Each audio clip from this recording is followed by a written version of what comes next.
Welcome to Rick Snider's Washington on YouTube, where you get the whole story. So please like, share, subscribe, and even hit the thanks button. Okay, so the Washington Commanders were on the verge of being sold, probably to Josh Harris, but it's still an open-ended process. But I thought it's time to, write about Dan Snyder's exit in a way, and a little bit of thoughts about his time, which of course sucked. All right, Snyder inherited the power of Cooke, and he used it all down to nothing. And so the next guy is going to have to really fight harder to regain some things that were just given to Redskins owner. And I write a long column about this on Odyssey.com. And I don't say this often, but I'm actually pretty proud of this for 106.7 The Fan. So you can read a lot more there than I'll talk here. But, Redskins owners were always kings.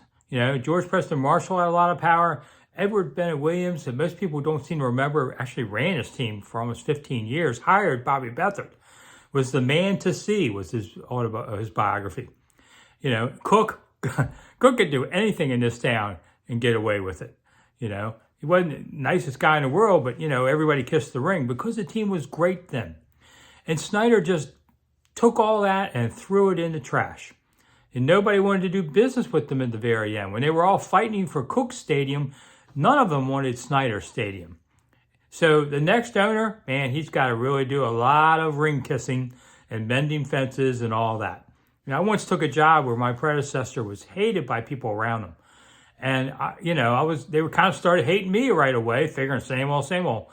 And I thought, wow, what have I done? And I had to mend those relationships. That's what the next owner is going to have to do to get a good stadium deal. Now, maybe they're good at it. I don't know. We'll see. They didn't get billionaires by being dumb, but then again, we know another billionaire didn't do stuff. So I'm just saying, it's going to be interesting. The era of Cooke and the dominance of the Redskins owner being like a team, a king in this town, that's over. But there's still room for a new King Charles here. I'm Rick Snider. Thanks for coming, and I'll see you soon.